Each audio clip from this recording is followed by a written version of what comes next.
At 73, Harold Mendez considered himself a picture of health.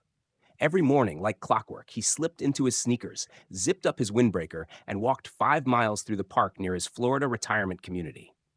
The ritual had begun after his wife passed 3 years ago.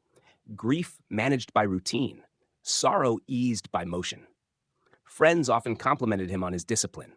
"You're doing great for your age," they'd say. And he believed it. His doctor praised his heart rate and blood pressure. His neighbors envied his energy, and he felt sharper than men half his age. Then came the dizziness. At first, it was occasional, just a passing moment of disorientation after standing too quickly.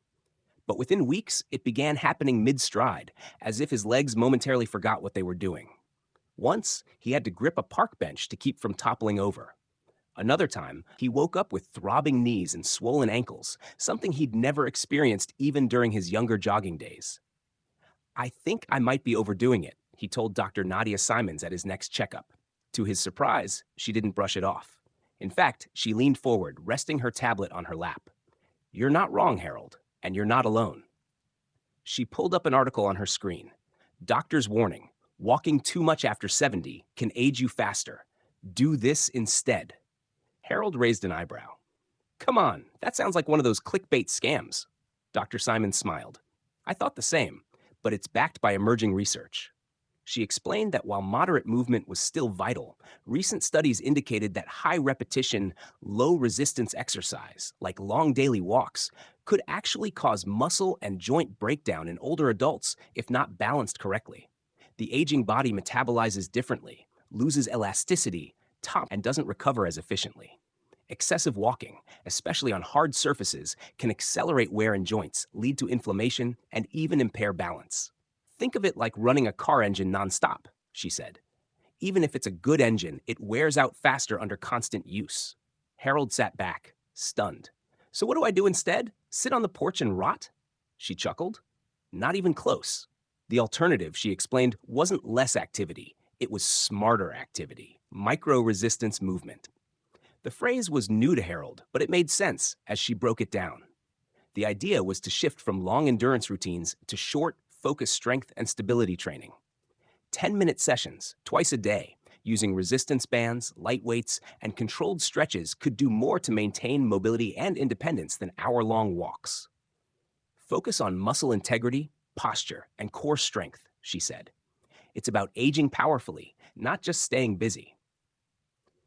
At first, Harold was skeptical. He loved his walks. They gave him time to think. They made him feel alive.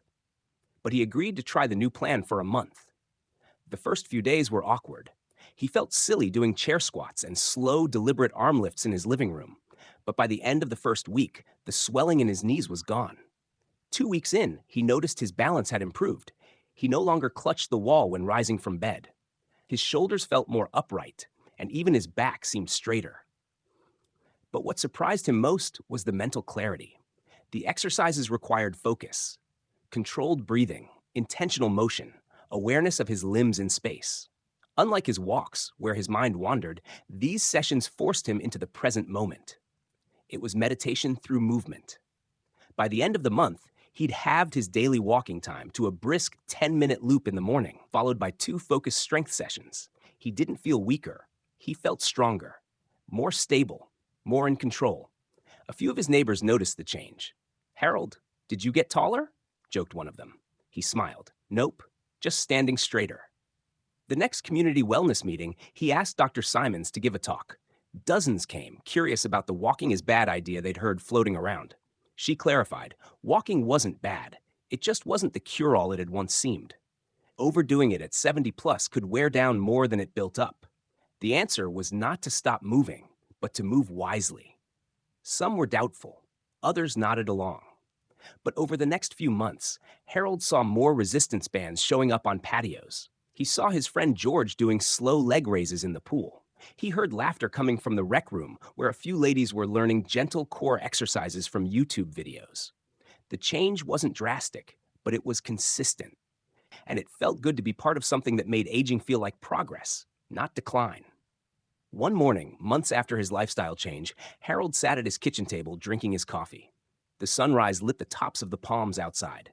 He felt stable. Not in a stuck way, but in a rooted, resilient way. He stood, not because he had to finish 5 miles before breakfast, but because he had 10 minutes of band work before his eggs. He grinned. Movement wasn't about how far you went anymore. It was about how well you lived.